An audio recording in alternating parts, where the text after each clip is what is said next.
Audio Jungle.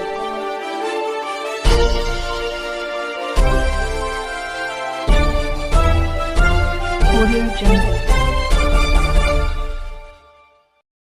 Govardhan तहसील अंतर्गत गांव बचगांव के जोरवन आश्रम में 108 कुंडीय है।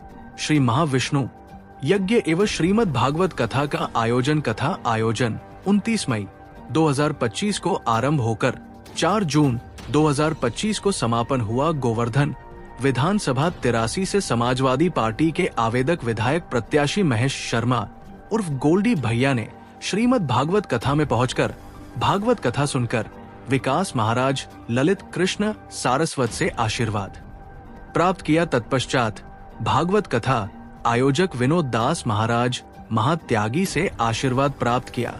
गोवर्धन विधानसभा 83 के सपा आवेदक प्रत्याशी महेश शर्मा ने जीत के बाद क्षेत्र में एवं जोरवन आश्रम के चौमुखी विकास का वायदा किया।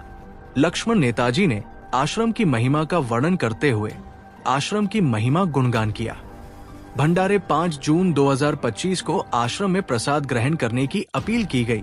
इस अवसर पर भूरा पहलवान, हरिओम शर्मा, भूरा चौधरी, धर्मवीर जादौन, लक्ष्मण नेता बचगांव वाले। ऐसी चीज नहीं है, बहुत शांति से बारी से 15 मिनट में आप करिए, इसके बाद फिर कथा होगी। बहुत बढ़िया कथा कहेंगे आज पंडित जी। इसके बाद तो नाच होगा, गीत गाएंगे, इसके बाद आध घंटा होगा। फिर बाद में जब कथा समापन की ओर होगी, बैठ जाइए फिर शांति से। और वो ये भी कहेंगे कि शांति बनाए रखी थी, हल्ला पेड़े से कोई काम नहीं चलेगा। आप आगे आकर के डिस्टर्ब न करें बिल्कुल। चले जाएंगे हम। नेताजी आज जो आयोजन हुआ है यहाँ पे कई जगह से लोग आए हुए, श्रद्धालु आए हुए हैं, क्या आयोजन है और क्या कहना चाहते हैं? और यहाँ पे कई नेतागढ़ भी आए हैं, क्या कहेंगे? ये बचगांव की पावन भूमि है, संतों की पावन भूमि है। यहाँ पर तपस्या की थी बाबा हरदास महाराज जी ने। यहाँ पे ब्रज 84 कोस मार्ग में यहाँ एक नींव रखी थी आश्रम की। यहाँ पे ऐसा रास्ता था, निकला नहीं जाता था। कुछ दिन पहले लोग आते थे परिक्रमा वाले, ब्रज 84 कोस परिक्रमा का ये रास्ता है। उन्होंने यहाँ पर इतना भव्य निर्माण और भव्यता का परिचय दिया है।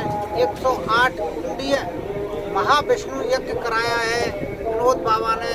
ये एक अपने आप में बहुत बड़ा सनातन का एक बहुत बड़ा आयोजन है। श्रीमद् भागवत सप्ताह ज्ञान यज्ञ और 108 कुंडीय महायज्ञ बहुत ही, और वो भी ब्रज 84 कोस के पावन स्थल पर। ये संतों की भूमि है।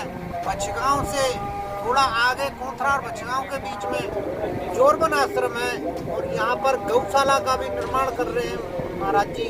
गौशाला, लोगों की सेवा होगी। बुजुर्ग रहते हैं यहाँ पर, बाल ब्रह्मचारी रहते हैं, संत रहते हैं। इतनी पावन भूमि है। मैं इनको बारंबार नमन करता हूँ और वंदन करता हूँ। इन्होंने ऐसा आयोजन कराया है। ये आयोजन बहुत भव्य है और अच्छा है, और लोगों ने बहुत देखा है। ऐसे आयोजन कहीं भी नहीं होते हैं। बड़े बड़े शहरों में बड़े बड़े आश्रम में बड़े बहुत, हमारे ब्रज में बहुत आश्रम है, लेकिन हमने आज तक इतना बड़ा यज्ञ और ऐसी भागवत नहीं देखी। जय हो। मैं महाराज जी को बारंबार प्रणाम करता हूँ। महाराज जी, ये कथा का आयोजन किया गया है, किस जगह किया गया है और किस उपलक्ष्य में, क्या कहना चाहते हैं? जोरवन आश्रम में ये कथा का और 108 कुंडी का आयोजन किया गया है। और इस पद में हम कहना चाहते हैं कि ये रास्ता बहुत खराब है, कच्चा रास्ता है। नेक बरसात हो जाती है तो मतलब कोई गाड़ी घोड़ा कोई भी नहीं निकल पाता है। इतनी परेशानी होती है तो लोग आने में टकराते हैं। तो इसके लिए मैं सरकार से अनुरोध करता हूँ कि ये रास्ता की जल्दी सुनवाई करें। आज महेश शर्मा गोल्डी भैया आपके यहाँ आए हुए हैं, आवेदक प्रत्याशी सपा के। आप इन्हें क्या आशीर्वाद देना चाहेंगे? मैं इनके लिए खूब आशीर्वाद देना चाहता हूँ, और ये जीतें और जीत के हमारा कार्य सफल करें यहाँ पे। जी शर्मा जी, आप आज इस भागवत कथा आयोजन में आए हुए हैं और महाराज जी से मिले हैं। किस प्रकार का आपका अनुभव रहा और क्या आपको आशीर्वाद प्राप्त हुआ?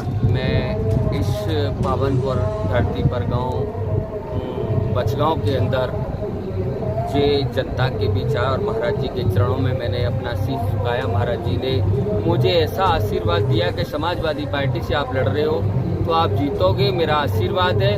और जो हमारे काम रह गए हमारे गांव के, हमारे क्षेत्र के, और हमारे जहाँ उन्होंने मंदिर का अनावरण किया है, जहाँ भागवत है, उनके लिए जो उन्होंने हमें काम दिए, हम जीतते उनके लिए काम करेंगे। और जिंदगी का मैंने गुरु के लिए सिर झुकाया है और मैं जीतूंगा, हारूंगा, सत्ता आती है तो मैं इन कामों को करा के दूंगा। मेरा मतलब है कि हम संतों के लिए, जो संत लोगों को कुछ लेके नहीं जाते हैं, संतों के लिए जो वो मांगते हैं, जो छोड़ जाते हैं, वो हमारे लिए, हमारे बच्चों के लिए, क्षेत्र के लिए छोड़ के जाते हैं। इसमें माँ संत लोगों कोई दूसरे के लिए नहीं मांगा है, केवल हमारे गांव और क्षेत्र के लिए और मंदिर के लिए।